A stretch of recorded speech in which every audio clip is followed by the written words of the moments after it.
సరిగ్గా 60 ఏళ్ల క్రితం ఒక యుగాది ఉగాది అంటే ఒక యుగానికి ఆరంభం అనుకుంటే, లేదంటే ఒక శకానికి ఆరంభం. నిజంగా కృష్ణ గారి శకం ఆరంభం ఏ ముహూర్తంలో దానికి అలా పాపులర్గా పెట్టాలనిపించిందో కానీ నేడే యుగాది ఆరంభం అని అది నిజంగా నిజమై ఒక తెలుగు చలనచిత్ర రంగాన్ని దాదాపు 30 ఏళ్ల పాటు శాసించిన నటుడు ఆవిర్భవించిన రోజు, అంటే ప్రేక్షకులకి ముందు వచ్చిన రోజు నిన్ననే మనకు ఉగాది అయింది. మార్చి 30, 2025. ఈ సినిమా 1965 మార్చి 31న, అంటే సరిగ్గా 60 ఏళ్ల క్రితం ఇదే సమయానికి రిలీజ్ అయింది. అప్పట్లో నాకు తెలిసి మార్నింగ్ షో ఈ టైం కల్లా పడి ఉండేదేమో. ఈ కొత్త సినిమాని నూతన తారలతో ఆదిత్య సుబ్బారావు గారు లాంటి ఒక మంచి దర్శకులు, అద్భుతమైన భావాలు ఉన్న దర్శకులు, అలాంటి ఒక దర్శకులు చేతిలో పడినటువంటి కొత్త కళాకారులను చిత్రరంగానికి పరిచయం చేసిన సినిమా. మనకి బసవరాజుగా సూపర్ స్టార్ కృష్ణ గారు, చిట్టిబాబుగా రామ్మోహన్, సీతగా సంధ్యారాణి, భానుమతిగా సుకన్య, ఈ నలుగురు కొత్త వాళ్ళు. ఇంకా జిఎస్ఆర్ మూర్తి గారు, రాధాబాయి గారు అప్పటికే తెలుసు అనుకోండి. వీళ్ళందరితో తీసినటువంటి ఒక సినిమా అనమాట. ఒక సెంటిమెంటల్ మూవీ. ఇప్పుడంటే కొత్తగా ఒక హీరో ఇంట్రడ్యూస్ అవుతున్నాడంటే ఆ హీరో మీద అన్ని రకాలుగా ప్రయత్నాలు, ఫైటింగ్స్ కానీ, రొమాన్స్ కానీ, డ్యాన్స్ కానీ, వీటన్నిటికీ స్కోప్ ఉండే కథలను ఎన్నుకుంటున్నారు. కానీ అప్పట్లో కేవలం కథాబలం మీదనే సినిమాలు తీసే దర్శకుడు ఆదిత్య సుబ్బారావు గారు. అందుకనే సుబ్బారావు గారు చేసినటువంటి ఈ యొక్క సాహసం అనండి, రిస్క్ తీసుకోవడం అనండి, అది ఆ తర్వాత రిస్క్ అంటే జస్ట్ లైక్ దట్ చేసే ఒక హీరోకి ప్రాణప్రతిష్ఠ చేసిన సినిమా. నటనపరంగా పెద్దగా ఏమి లేదు ఈయన దగ్గర అని అనుకున్నా సరే, ఒక తెలుగు సినిమా ఇండస్ట్రీకి కృష్ణ గారు ఒక శిఖరం అనేది, ఆ శిఖరానికి బీజం పడినటువంటి రోజు మార్చి 31, 2025, 1965. ఇందులో ఒక 3 హిట్ సాంగ్స్ ఇప్పటికి కూడా అప్పుడప్పుడు వినిపిస్తూ ఉంటాయి మనకి. యూట్యూబ్లో తెలియకుండానే పాత పాటల బుట్టలకు కనుక వెళ్తే అవి కనిపిస్తాయి. ఇది నీ ఎదుట నేను వారెదుట నీవు లాగా ఒక పాట ఆత్రేయ గారు అనుకుంటూ రాసింది, మరి దాసరెడ్డి గారు. ఇంకొకటి ఏమమ్మా నిన్నేనమ్మా ఎలా ఉన్నావు, ఒకటి దివి నుండి భూమికి దిగి వచ్చే ఆ పాట. అంటే రామ్మోహన్ గారికి ఏంటంటే అప్పట్లో మన వాళ్ళు చెప్పడము, అప్పటికి మేము లేము కాబట్టి ఆ తర్వాత కాలంలో కూడా ఆయన ఆంధ్ర దేవానంద అనేవాళ్ళట. మరి కృష్ణ గారిని ఏమన్నారో నాకైతే తెలవదు. కానీ ఆ చివరిలో క్లైమాక్స్లో మనవాడు స్కూటర్ మీద నుంచి ఓపెన్ టాప్, మన పెళ్ళిళ్ళకి ఊరేగింపులకి ఇప్పటికే వాడుతుంటారు కదా, అలాంటి కారులో దూకడం, మేబీ అలా దూకే సన్నివేశం కోసమే ఆ కారుని తీసుకొని ఉంటారు. అలాంటి మోరిస్ మైనర్ లాంటి ఒక కారులో దూకటము, ఆ సీన్ పెట్టాలని ఎందుకు అనిపించిందో మరి. ఆ సీన్తోనే మనకు ఒక సీన్ కాన్రీ లాంటి జేమ్స్ బాండ్ ఉద్భవించాడు.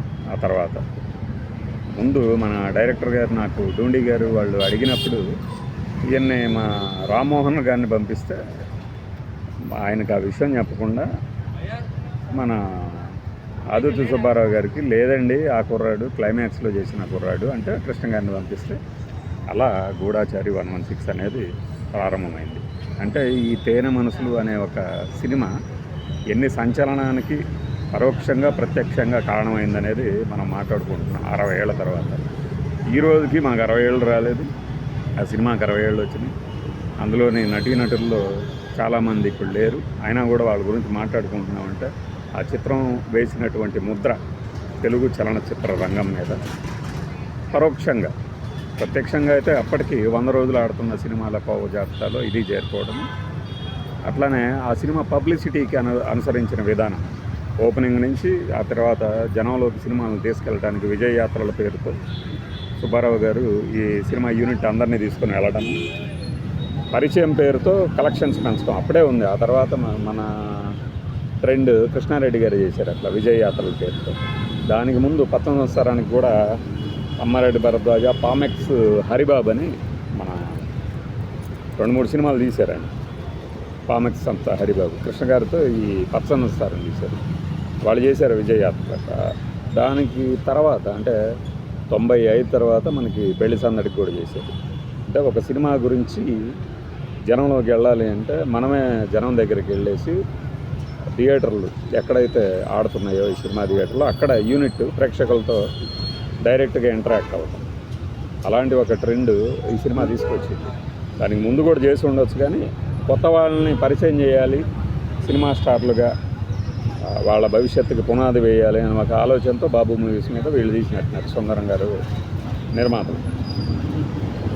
ఈ కథాపరంగా చూస్తే బసవరాజు క్యారెక్టర్ అంటే కృష్ణ గారి క్యారెక్టర్ ఏంటంటే కాస్త నెగిటివ్గా అనిపిస్తుంది.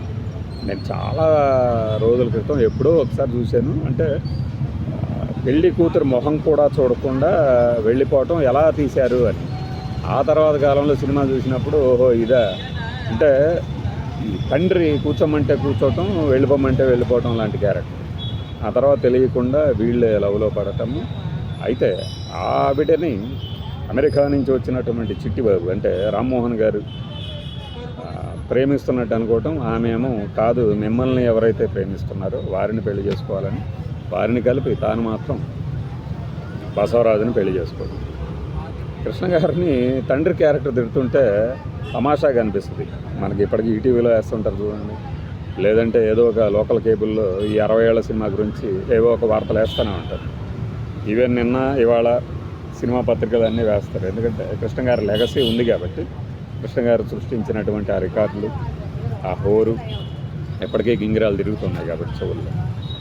ఒక నూతన నటుడు ఆ సినిమాలో మొదటి సినిమాలో చేసిన పాత్రకి ఎంత డ్రాస్టిక్ చేంజ్ అదే ఇయర్లో. ఆ తర్వాత జేమ్స్ బాండ్ సినిమాలు, ఒక ఫోక్ రోల్ సినిమా ఇద్దరు మునగాళ్ళు, అలానే ఒక పెద్దగా ప్రాధాన్యత లేకపోయినా యూత్ అప్పట్లో యూత్కి తగినట్లుగా చేసిన పాత్రలు, మన ఎన్టీఆర్ గారితో నిలువు దోపిళ్ళు, ఇవన్నీ ఏంటంటే ఒక చరిత్ర.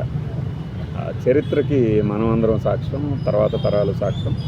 వాటిని ఇలాంటి వీడియోల రూపంలో అలానే మిగిలిన వాళ్ళు చేసిన వీడియోల రూపంలో భద్రపరుస్తూ ఉంటారు. మనకి ఆర్కైవ్స్ ఆఫ్ ఇండియా అని ఉంటాయి ఫిల్మ్కి సంబంధించి, పూణేలో ఫిల్మ్ ఇన్స్టిట్యూట్ ఆఫ్ పూణేలో ఆర్కైవ్స్ ఆఫ్ ఇండియా కొన్ని సినిమాలకు సంబంధించి దాచిపెడుతూ ఉంటుంది. అలాంటి వాటిలో కృష్ణ గారికి సంబంధించిన ఈ సినిమా కూడా వాళ్ళు దాచిపెట్టకపోయినా మన వీడియోల రూపంలో మన ఫ్యాన్స్ కానీ ఇంకా డిజిటల్ రూపంలో మార్చారు కాబట్టి ఫస్ట్ కలర్ సోషల్ ఫిల్మ్గా దీనికి ఒక పేరు ఉంది. మన దీని తర్వాత మనకి సాక్షికి వచ్చేసి ఇంకొక పేరు ఉంది. అట్లా సాహసాలకు, సంచలనాలకు ఆద్యుడు, ఎన్నో తొలి సంచలనాలను సృష్టించినటువంటి సూపర్ స్టార్ తొలి సినిమా గురించిన కొన్ని విశేషాలు ఇది. మనం చాలాసార్లు చెప్పుకున్నాం, ఇంకా చెప్పుకుంటూనే ఉంటాం. బై.